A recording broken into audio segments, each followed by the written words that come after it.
Hello everyone, welcome back. In this video, I'm going to be talking about 6 makeup and skincare products that I have recently finished up, so they are empties, and 3 of them I definitely plan to repurchase, and 3 of them I do not plan to repurchase. So I'm going to try to keep this video as brief as possible because I feel like sometimes empties videos can be a little boring, hence why I just chose 3 that I am repurchasing and 3 that I'm not, and I will explain why as quickly and as effectively as possible, hopefully. So let's get into it. I think I'm going to start with the products that I am not repurchasing. The first one is the Benefit Stay Don't Stray Eyeshadow Primer in Light Medium.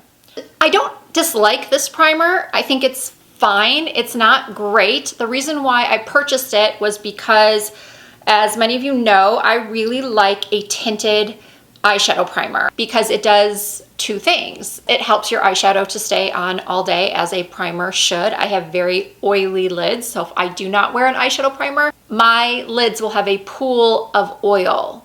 Regardless of what other concealer I may lay down first or powder, I have to use an eyeshadow primer. And I like tinted ones because they also will neutralize the skin tone on the lid.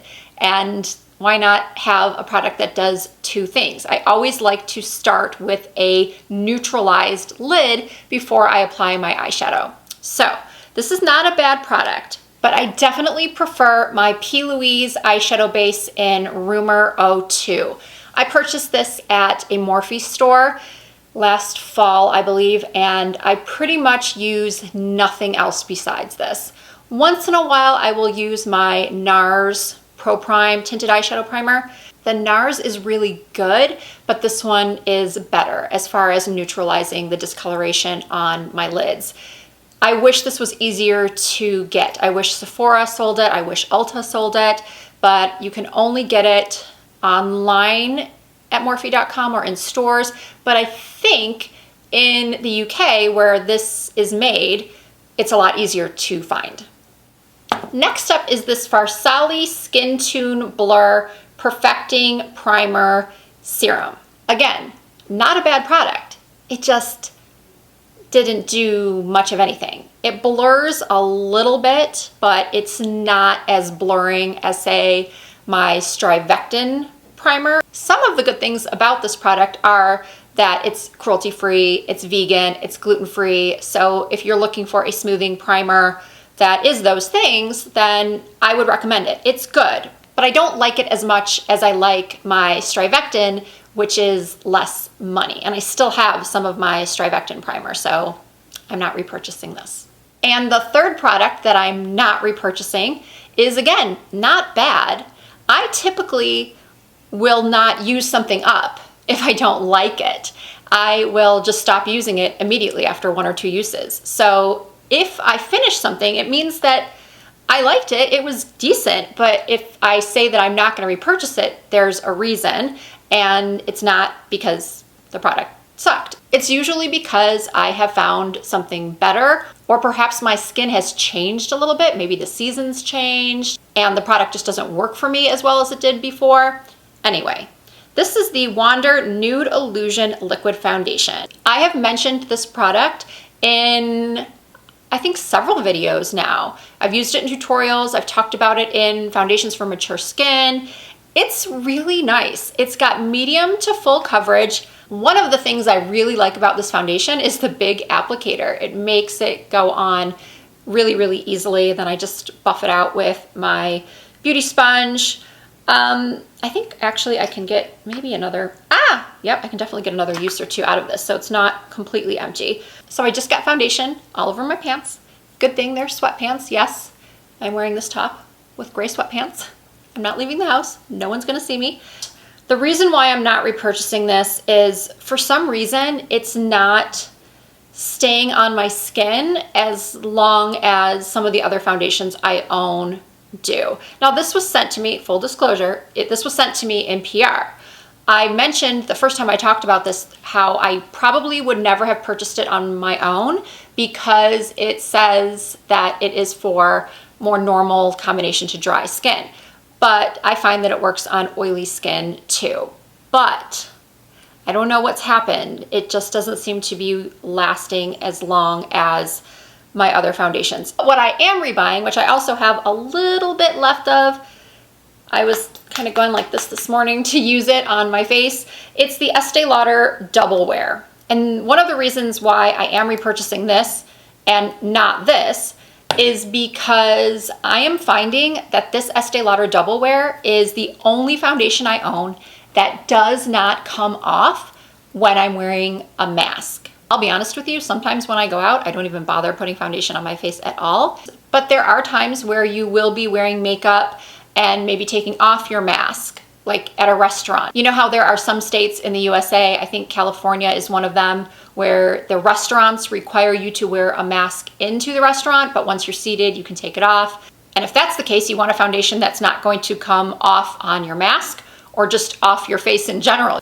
You want the makeup to still be there when the mask comes off. And as I said, this is the only foundation that stays, at least that I've discovered out of all of the foundations that I own, and I have a lot, as you know. So I am repurchasing this because, yeah, I think I've got just maybe one more use out of this as well. And then I am also going to repurchase a MAC Extended Play Gigablack Lash Mascara. This has been a multiple repurchase of mine. Did that make any sense? No, I don't believe it did.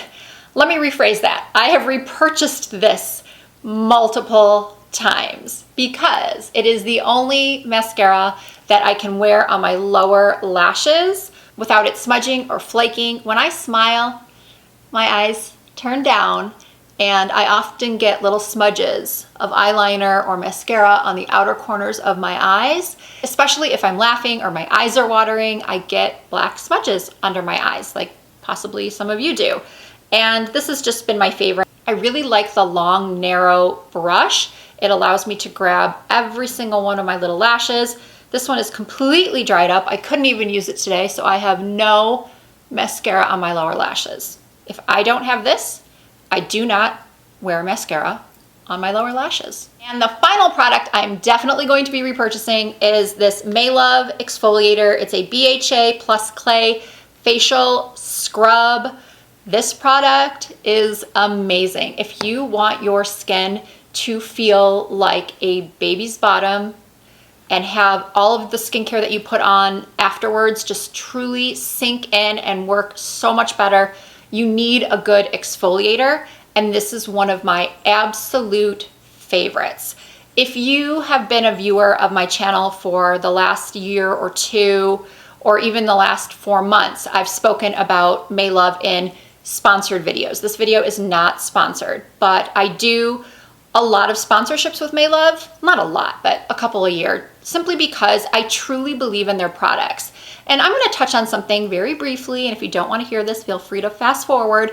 But in the last sponsored video I did with Maelove, I received a couple of comments along the lines of, don't do sponsored videos, you immediately lose credibility. And those kind of comments bother me for a number of reasons that I won't get into here, but specifically the fact that I would talk about Maelove whether they sponsored me or not. And I think that most of you know by now that I would never promote something that I didn't use and just love. I tell people on the street, well, not on the street, but I tell people that I run into at Sephora that maybe recognize me from YouTube, and they'll ask me questions about skincare. I will always mention Maelove. Who isn't looking for truly effective skincare that's reasonably priced, that allows you to use their product for 100 days and get a money back guarantee if you don't like it? Now, I do sound like this is sponsored, but I promise you it's not. I would have to disclose that. It's law. But anyway, I think I've gotten my point across that I really like this brand, and this is one of my favorite products from them. So I keep this in the shower. I use it 2 to 3 times a week. It helps to unclog your pores. And as I mentioned, your skin will feel so soft. All right, there they are, the 6 products that I have finished up, my 6 empties, 3 that I am repurchasing and 3 that I am not. So as always, I really hope you enjoyed the video. And if you did, please give it a thumbs up. If you're not already a part of the Risa Does Makeup family, I would love it if you would hit that subscribe button and join us. You can also find me on Instagram, Facebook, and Twitter under the same username, Risa Does Makeup. That'll do it for this one. I look forward to seeing you in my next video.